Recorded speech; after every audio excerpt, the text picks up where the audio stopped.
everybody, and welcome to Bottom Line with Roni and Byron. We got some great news to get to you today. Just want to catch you up for the week. We're going to start with the Florida bill that will allow cameras in the classroom. And in national news, we're going to talk about how U.S. and Russia agree to keep talking after the meeting on Ukraine. And then we'll switch to sports and talk about the Blountstown weightlifting girls team that won district champs. And in entertainment, we'll talk about how stand-up comic and actor Louis Anderson, Emmy winner, basket star, dies at 68. And then we'll switch to our relationship tea segment, and we're going to do a Did You Know? We're going to inform school-age parents on the COVID-19 protocols as it relates to school. So, Byron, we're going to go ahead and get to it and start with this Florida bill that will allow cameras in the classroom. And the purpose of this is to record the teachers and the students if any incident may happen. What do you think about that? Yeah, I'm not big on cameras, so I understand. It's twofold though, the eye in the sky doesn't lie. So when things happen, you've got that footage to help protect teachers and also protect students if something wrong happens and things of that such. In a lot of these schools, when these fights and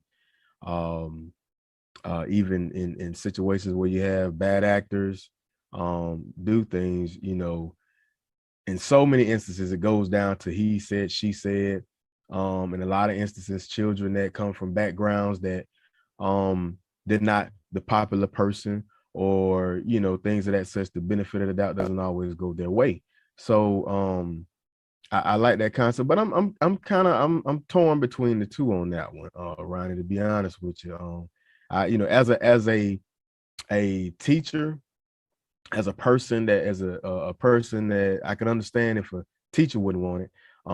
As a person working in environments where cameras are recording all the time, I'm not really big on. I don't like it because sometimes context is something else.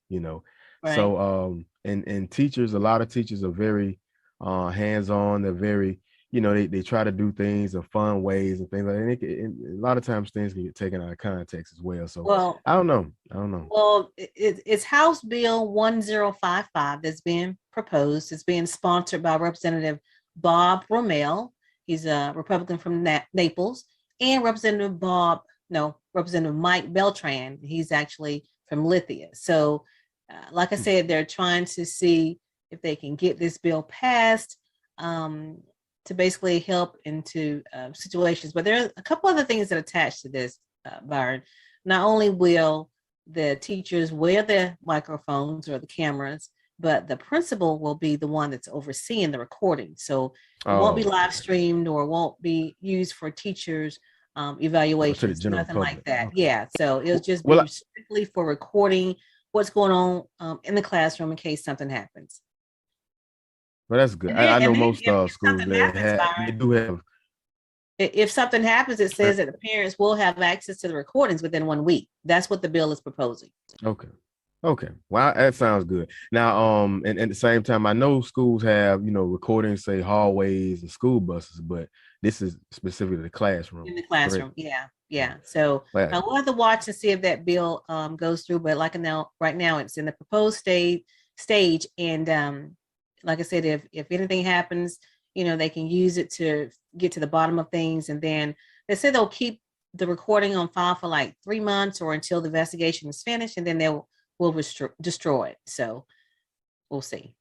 But that's going to be interesting.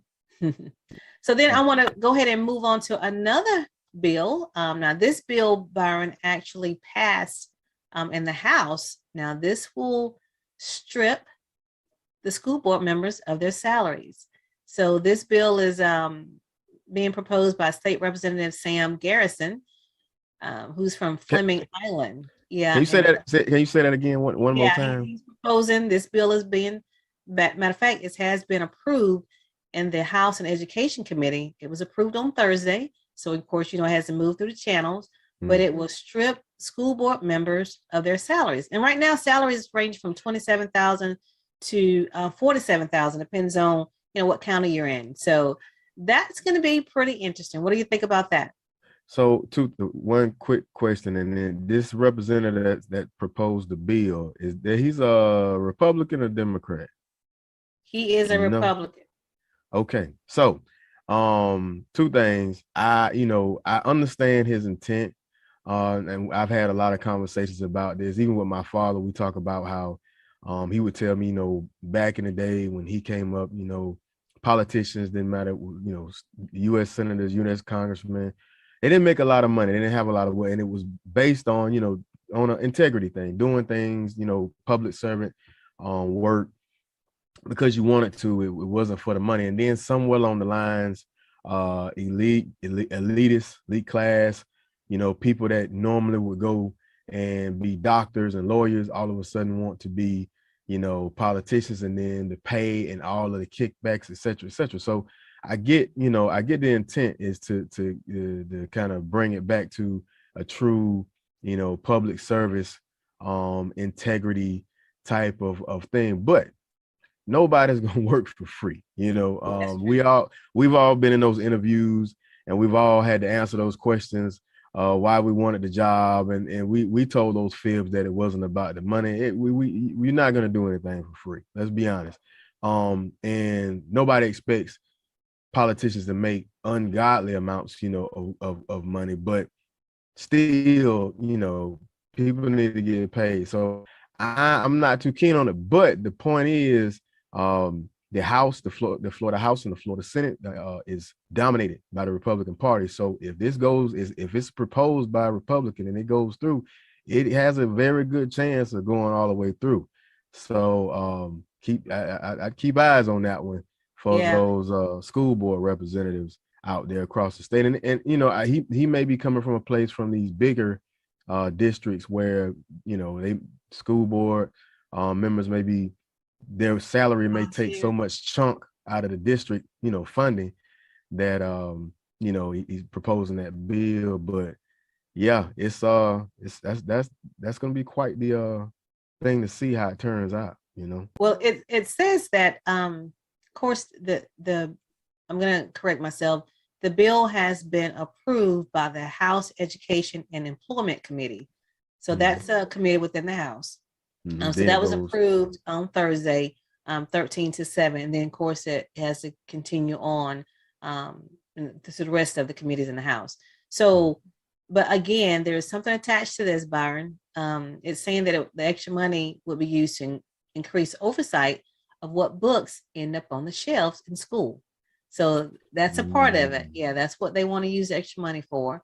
And then, surprisingly, I didn't know this, but it says according to the 2018 National School Board Association study, it says 61% of school board members nationwide are volunteers.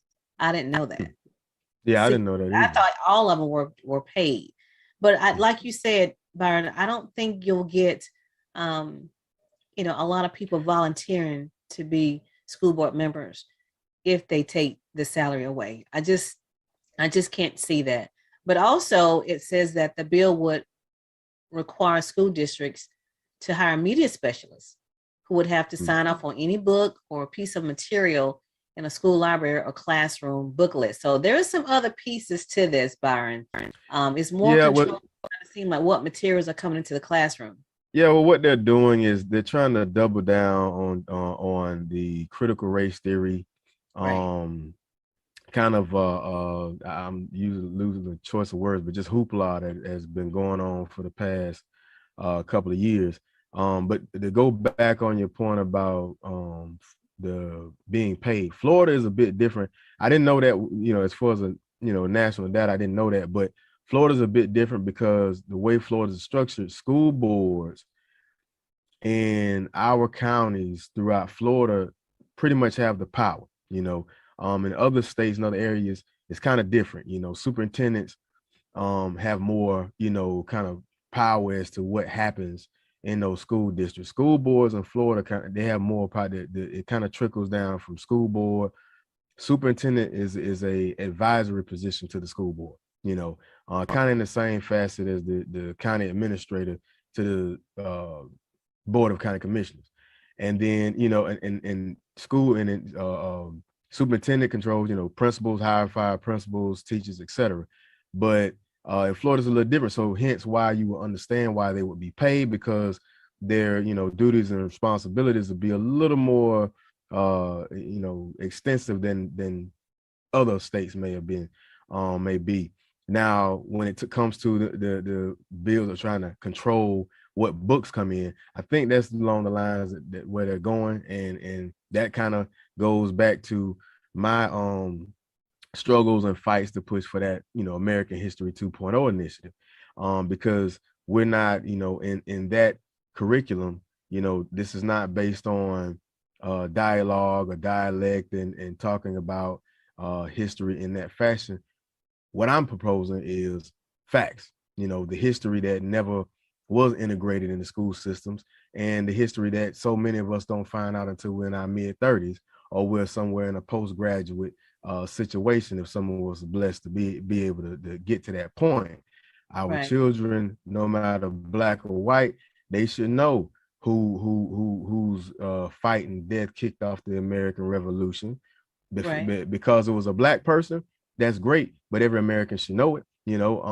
Every American child should know, especially in Southeast part of America, in Florida, Georgia, and Alabama, that the person that saved this whole area with a crop of peanuts, George Washington Carver, every American should know that. So this bill, basically, like you said, is kind of tying other things in it to kind of control what's getting into the classroom. That's what they call pork, when they throw extra stuff in it. Yeah. Well, I mean, we'll keep watching it. The Florida School Board Association did not speak at Thursday's hearing. They did not, but they did make it known that they think people need to be paid for managing millions and billions of dollars in budgets. So yeah, that's kind of weird coming off of the stem of the COVID pandemic, and as much as these school districts had to deal with, that's kind of odd that they would. Yeah. So we'll keep watching it, but now it's headed to the House Appropriations Committee. And so we'll keep an eye on that. Okay. All right, we'll move on. I want to mention that most people have heard by now that you can get free COVID-19 test kits in the mail if you go and sign up. You can sign up at it's covidtest.gov. So www.covidtest.gov. And I've done it. You just fill out the information. It just asks for your name, your course, your email address, and then your address where you want it shipped to. And you will get 4 per household, and it will be shipped to you. I think it starts the end of January. So if you're interested in that, make sure you go to the website, sign up, and get your household these kits. I think the results are back in like 30 minutes. So again, go to www.covidtest.gov and get your free COVID-19 test kits. And then, Byron, I want to mention that there are some scams going on. But before I do that, I want to mention that this local and state news is brought to you by Brightway Insurance. Brightway Insurance can fulfill all your insurance needs, whether it's property, business, life insurance, anything you need. Contact T.D. Horn and his staff at 850-633-3460. They're located in Marianna off of Caledonia Street. And again, their phone number is 850-633-3460. Now, I want to make sure we know there's some scams going on. There's some scams going on. Unfortunately, it happens. But right now, there's one going on regarding law enforcement. So they're sending out text messages and is asking you to order different apparel. All of the law enforcement pretty much have said they are not associated with any agency that's doing this. So if you get this text on your phone, know that it's a scam. Don't try to order any type of apparel or anything from anybody sending you something via text from law enforcement. That's a scam. And then the other scam is there's a scam going on that people are coming to your home and saying that they're giving away masks. And apparently when they ask you to try it on, there's something within the mask that knocks you out. And of course, things happen. So make sure you don't open your door to anybody that says they're selling masks. Don't do it. It's a scam. Okay. All right. Again, local and state news is brought to you by Brightway Insurance. Please contact T.D. Horn and his staff at 850-633-3460 and get all of your insurance need from them. They can fulfill anything that you need.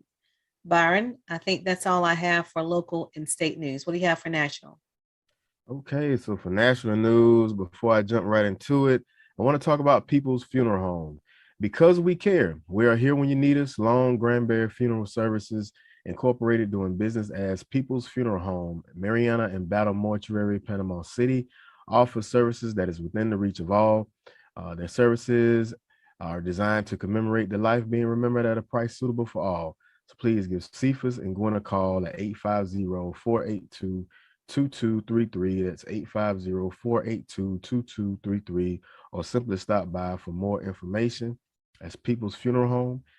In my first story, the U.S. and Russia agreed to keep talking after meeting on Ukraine.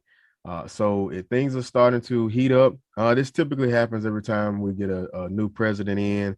Russia and the U.S. We've never been on good terms. We're enemies. So to see what the next leader is going to do, the history behind Ukraine and Russia stems all the way back to the Soviet Union. So today, Geneva, the top U.S. and Russian diplomats made no major breakthrough at talks on Ukraine on Friday, but agreed to keep talking to try to resolve a crisis that has stoked fear on military conflict. So people like myself, we have to keep eyes on situations like these, because you never know in the next couple of days, those reservists out there, National Guardsmen and women, may get that call. So it just gets me back to the mindset that for the past 20 years, the training and all of the preparation that we've been dealing with, it's been in a desert environment. The Marine Corps got rid of its tanks the last one of their tanks in the entire United States Marine Corps. And so now, if this fight turns back to Russia, we're gonna have to reach back to those old Vietnam and World War II vets just for training. You know, that type of enemy combatant is coming back around. So anyway, to get back to the story, talks, U.S. Secretary of State Anthony Blinken warned a swift, severe response if Russia invades Ukraine after massing troops near the border. So it looks like they're piling up, but Russian Foreign Minister said Moscow was still waiting for a written response to its demands for security guarantees. So right now they're back and forth, but it looks like Russia is setting up to do something. And it kind of reminds me of Saddam Hussein right before he invaded Kuwait, but we never know. U.S. will try to utilize allied forces before an all-out war goes on, and they'll still try to use sanctions and things like that. But looks like Putin is at it again, testing those waters to see what U.S. will Think do. he's testing Biden? Oh yeah, he's definitely testing, because remind you, they had a meeting about a month back, and they had about 2 meetings, and he's testing those waters. So we'll see We'll what keep happens. watching it. Yeah. So in my next story, an international flight turns around after a passenger refuses to wear a mask. First class passenger refused to wear a mask, disrupted a London-bound American airline flight this past Wednesday night, and prompted the pilot to turn around back to Miami so the customer could be booted off the aircraft. Now, me personally, it goes back to that previous story that you gave, Ronnie, when we was talking about a guy that had the underwear on his face, as a mask. It's like, it's got to be, did he have TSA already? There was some kind of way to have one TSA person on a plane or something. When people go back to crazy, now you got a whole crew of people that had to turn around, because going to London from Miami, you got to turn around and go back just for one person. So did he get on the plane with the mask, or did he take it off? What? It says the flight. Okay, it says the flight departed Miami 7:40. About an hour, pilot decided to turn around and head back. So I'm assuming the flight ultimately canceled. The passengers needed to rebook. Flight landed. So yeah, he had to have a mask to get on. Right, to get on the plane. They wouldn't have let him on without it. So I'm just saying, I guess once he got on the plane and they got in midair, he decided that he's not going to wear it and caused the. Oh, and as you were, it was a female, it was a woman. Oh, it was a woman. Okay. Yeah. Okay. So the passenger had explained she sat behind us in first class. She's a first class passenger, extremely abusive to the stewards. Flying home London, I could see the right.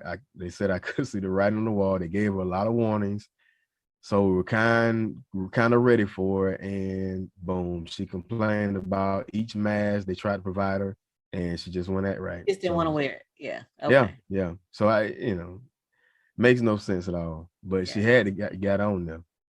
Yeah. Yeah, That's how she got on with a mask. So yeah. yeah, So, unfortunately, those situations happens, and I don't know what the answer is because if you're midair and you're, an hour away from your, departure city, it's kind of like you're delaying everybody else to. I see what you're saying, to turn around and take her back. yeah. But you And got to set some type of precedent, like, this is what's going to happen if you do that. I mean, you can't and push him out with a parachute. You can't. You yeah, one of those Indiana Jones moments, yeah, I wish you yeah, could. But yeah, that and then another thing we have to consider as well, Ronnie, is some people they're gonna do things just for the attention, just to do it. That's even when it comes to the peaceful protest, right? You'll have the majority of the group are there with the intent to protest, but you'll always have that one group of that 4 or 5 people that want to come just to tear stuff up and just to create havoc or loot or whatever. So in this instance, you got somebody that she had what was the real intent of that? You're gonna get on the plane and act the fool, and that stops the whole. You never got what you wanted to get. You just the intent you wanted to was create a whole bunch of mess and hysteria, and your yeah. point was It was never made. intentional. It Yeah, was yeah, yeah. yeah. So So yeah. yeah, so that's that. So my last story, just had me thinking a little bit. Had brought me back to that Armageddon movie. An asteroid was flying by Earth. This was past Tuesday. So, and you could have watched it live, but this was the closest massive asteroid that flew, past Earth. The asteroid was named asteroid 1994 PC1. And this was the closest approach, as I said before, toward Earth for the next 200 years. It soared a little over 1 million miles away from Earth. So, which is, kind of scary. If people remember the whole point of atomic bombs and all the big bombs that scientists across the globe have created was to divert, huge asteroids from hitting Earth. But yeah, you could have it was past Tuesday, and certain places across in the world could have been able to see that asteroid actually pass by. It's the closest that came less than 700,000 miles from the planet on January 17th, 1933. So that was the last time an asteroid came that close. It was pretty cool. So Okay. yeah. Cool. Yeah. So that is national for me. But before I step away from this segment, I want to talk about People's Funeral Home again because we care. We're here when you need us. Long Granbury Funeral Services Incorporated, doing business as People's Funeral Home, Mariana and Battle Mortuary, Panama City, offers services that is within the reach of all. Their caring staff is available 24/7 or when the need arises. Their services are designed to commemorate the life being remembered at a price suitable for all. So please give Cephas and Gwen a call at 850-482-2233. Once again, that's 850-482-2233, or simply stop by for more information. It's People's Funeral Home. All right, we'll switch to our sports segment.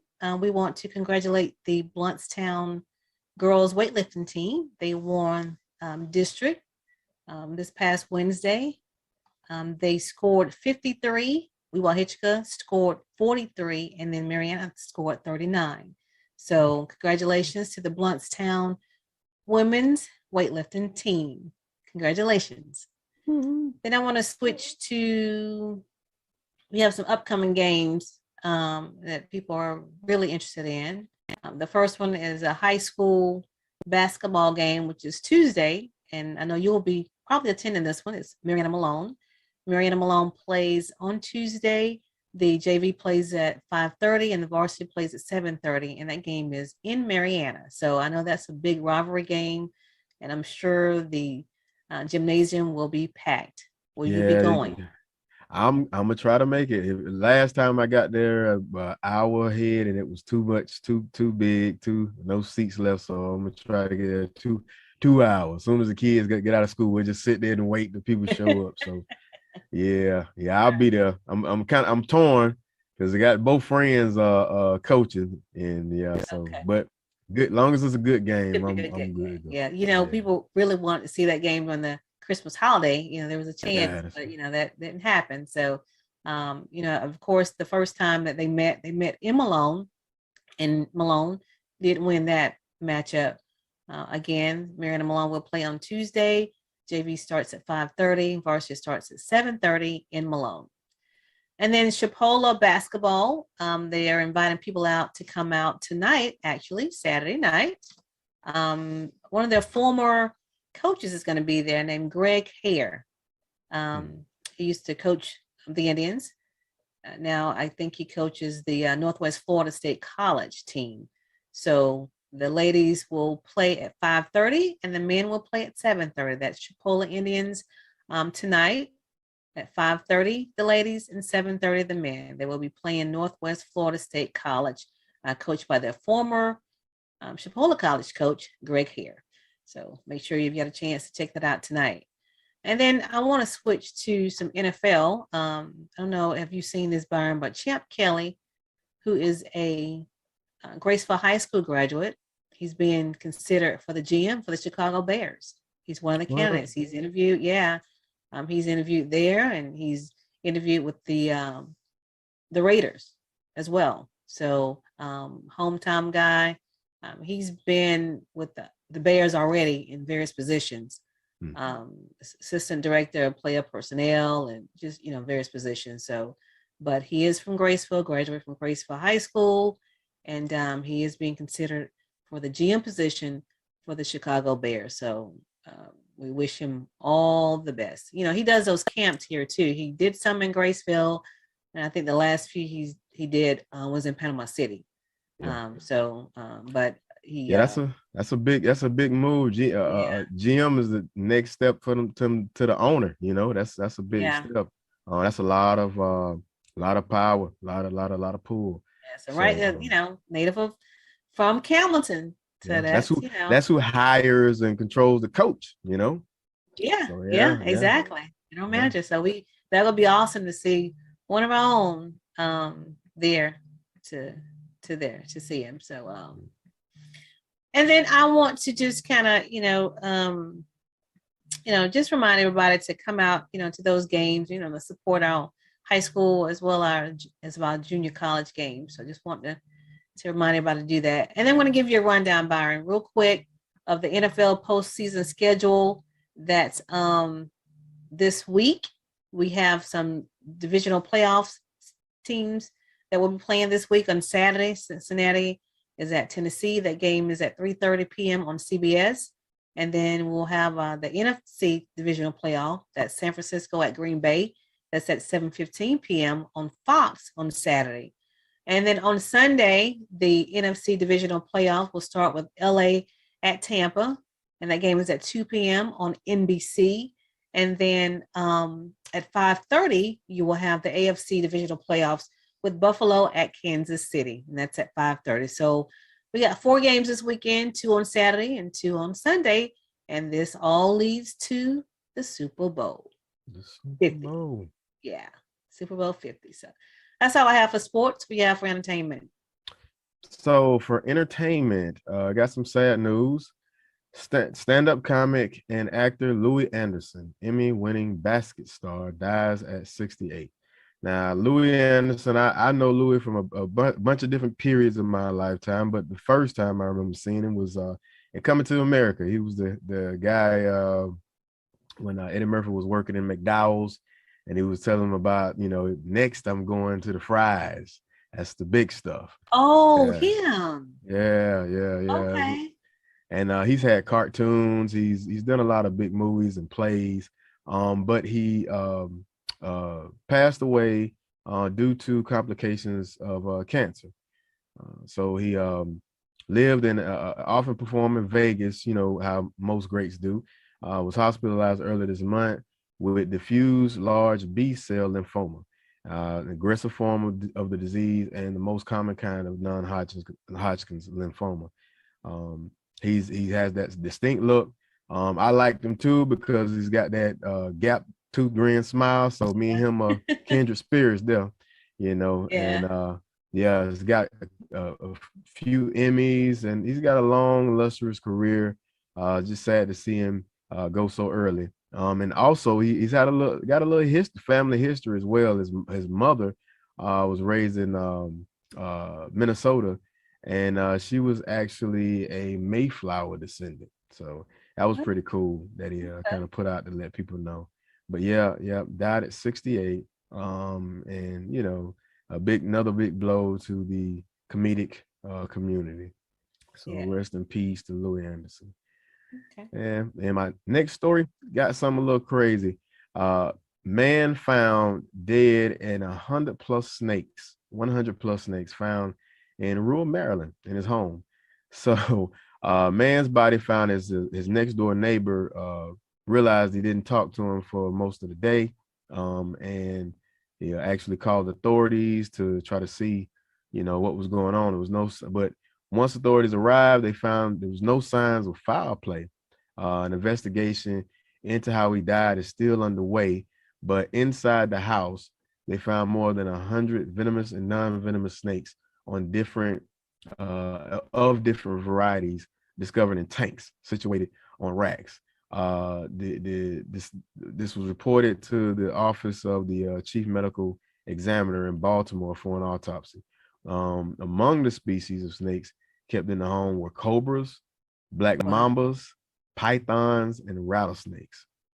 So yeah, but yeah, weird. and the thing is, venomous snakes aren't allowed to be kept as pets in the state of Maryland. So I've always wondered about people that kind of had that fascination, and it's always people that live in these small apartments, tight spaces where they have these exotic animals. It's never somebody that lives in rural areas like where I live. But it's crazy. But the fortunate thing is when they arrived at the home, it wasn't like it was snakes just crawling all over the house. They discovered them in tanks. But it's kind of a wild story to discover 100 plus snakes, in a house in like one that. room. Yeah, that's in one house. You're right. That's dangerous, I would think. But okay. Yeah. So that's it for me for entertainment. Okay. All right, we'll move to our relationship tea segment. As I mentioned in our opening, we're going to take this segment and do a Did You Know? And today we're going to talk about the protocol surrounding COVID-19 as it relates to students in school. So parents, just want to make sure that you are aware of how this all works. I know we are in year 2 of this, but it still seems to be some questions, some unanswered questions, and just some kind of confusion about how it all works as far as the kid being absent, how it's coded, who notifies who. So Byron, what I found out is that once a kid tests positive, the health department notifies the school. And what I found out, they are behind. So it may be a week before they notify the school. The school receives a report of all the names of kids that have tested positive and all the kids that have been exposed. So I know, the new law is that if the kid has been exposed, they don't have to quarantine. They don't. But if the kid tests positive, you do have to quarantine. But who notifies the health department when a child tests positive? Well, it depends on where they test it. If you get tested at the health department, then of course, they know. If you get tested at a hospital, there's a database. And there's a statewide database, and that the information is uploaded, and the health department checks it and has access to it. Okay, and so that's how they get the information. Yes. So once that happens, go ahead. No, that's what I was saying. I was wondering. So, for instance, people locally here, if they're not, they have a family physician or practice or something locally, that I'm pretty sure they'll input that in the system. Yeah. It's But also if you electronic. go to CVS or any of the local clinics, same That's thing, right? yeah, yeah. If Okay. wherever you test it, there's a database and all the But that labs are uploaded. and that information takes it takes more than 5. What they're behind, and that information kind of moves slow to get to the health Well, I'm department. telling you that the health department is behind in reporting. Once they get the Yeah. electronic report, you know, they are behind, and Yeah. it is said that they have, so many cases, a day that they're working with. So it's understandable. So we just have to be patient. But I brought that up because when you, as a parent, when you are looking at your child's abscesses and they're out, it's going to show up as unexcused. You're going to see a Mm. U. So you're going to see you the entire time that they're out until one or two things happens. When the child returns and you send a note, then it'll change to excuse, but it's the parental excuse. So it's like coded like L. I don't know if you guys noticed this, but when your kid is out, it's coded as parental excuse 1, parental excuse 2. So it's like L1, L1, L2, L2. It depends on how many you use. So the question I have is, I don't know if there's a certain amount that you can use because it's coded as L, L1, L2, L3, L4. So that means the parent has sent an excuse that many times for that kid to be out. I'm talking about Jackson County focus system, guys. So so once the kid is returned to school, and if you send a note, it's going to change to say one of those, L, L1, depends on how many times you've used it in the past, until the system, until the school system has received the report from the health department, then it changes to Q, and that means quarantine.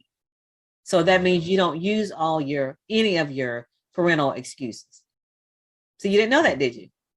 No. So that means parents that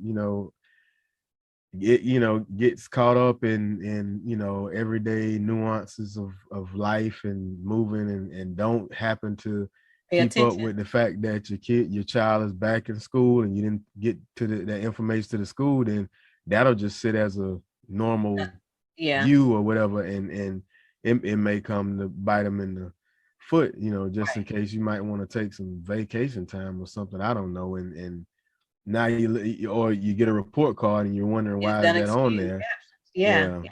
Because the So thing is, the rule of thumb for a normal absence, if your kid is out, you send a doctor's note or you send a parent note saying, please excuse my kid for being out. That's how it works. And it's coded as parental excuse, 1 or whatever number you're on. But this, when you're out as a quarantine, it should not be counted as parental excuse. It should be counted as Q, which is quarantine. So it doesn't use your parental excuses. So just keep an eye on that. If you know somebody whose kid has been out, because we're all told, as parents, the health department notifies the school. Well, they do, but they may be behind. So you may want to go ahead and send the note, and then once they catch up, that will change. yeah, So I at least tell you, you'll I'll be perfectly honest with you, Ron. It look almost identical, real close to leave and at time and leave statements, so parents just lock that in your brain, housing group, and whatever wires that's hooked in your brain to think about leave and take a time off, just apply it with your kids, with your yeah. children when you get them out for school, because you're gonna have to keep up with that. And two, it plays a role in, if the teacher, which most parents will email the teachers directly, but the teachers don't control what's going into the system. They The don't put system. in, that's done from the front office, as far as your absences. So you have to keep an eye on that and make sure, that your kids are being excused and they're able to make up the work. That's the other piece of this. You got to make sure they are making up the work. I mean, parents, all I'm saying is just stay on top of it, because there's a lot of how should I say this, mishaps that's going on when kids are out, they're being quarantined. Teachers are so bombarded, they're putting in zeros even though the kid was out that day. You're like, why'd you put in a zero? Yeah, Thanks for reminding me, stuff like that. You just have to stay on top of it. Yeah. Yeah, we had that same. We had a lot of, when mine was out, we had a lot of. I mean, it's a lot, to keep up with, and the makeup work, and yeah, we went through the similar struggles. I mean, exact same struggle. So it's a lot, but parents, you gotta stay up. You can't come fussing and showing out after the fact. You gotta stay on top of it. Yeah, Yeah. you gotta stay on top of it. And here's the thing that, I don't know, what people feel about this, but I know there's such thing as privacy, but it seemed like to me when kids have to quarantine, once they feel better and they have to stay out the rest of the time, why not have the kid access to the classroom, whether it's via Zoom or FaceTime or something, so they can keep up, because that way they're not so far behind once they return to school, because the teachers can't set aside time to catch up, 3 or 4 students that were out. So it looks like to me they will have, look, this is your first period. Here's the link to this first period class so you can keep up. Here's a link to the second period class. You would, I mean, even I if don't know if it, it's even if hard. it's just, to so they can see that lecture period. Right. That's what I'm saying. So they can see the lecture on the teacher, not on the students, but on the teacher, so they can understand, because you get the work, and the work is uploaded in Canvas, or you can get it a hard copy, either one, but you still need instructional teaching. I mean, you can't just give a kid work and think they know how to do it when they have not had instructional teaching. And I mean, it's too, because teacher does the same lecture, I don't know, probably 5-6 times a day. So they just record one, let them send in any questions they have. They can get with them at whether a teaching period, or that break period, or after hours, something along those lines could definitely be done. I mean, we're in year 2, Byron. So you think someone have kind of mastered this by now? You would think. You would think, yeah. Yeah, you would think that. Yeah. So anyway, I just want to share that information again, guys. Just stay on top of it. Understand the process. There is lag time between reporting from the health department to the school. Don't just leave it on the health department. Be proactive. Let your teachers know that kids are out. Get the work. Pay attention to the coding, and just stay on top of it. That's all I can say. All right, that's it. All right, I want to say thank you for watching. I want to make sure you know that we really appreciate you for watching the show. We want to say thank you for your support. We are, basically covering everything we can throughout and around Jackson County. So there's something that you think that we should be covering, feel free to email us at bottomlinewithRoniandByron@gmail.com, or you may contact Byron or myself personally and just shoot us, a text or email, and just let us know what you're thinking. But again, we appreciate your continued support. And this is going to wrap it up for this week's segment of Bottom Line with Roni and Byron. We will see you next week. And remember, when you know the truth, you can speak the truth. And the light shines brighter when it shines for two. See you next week.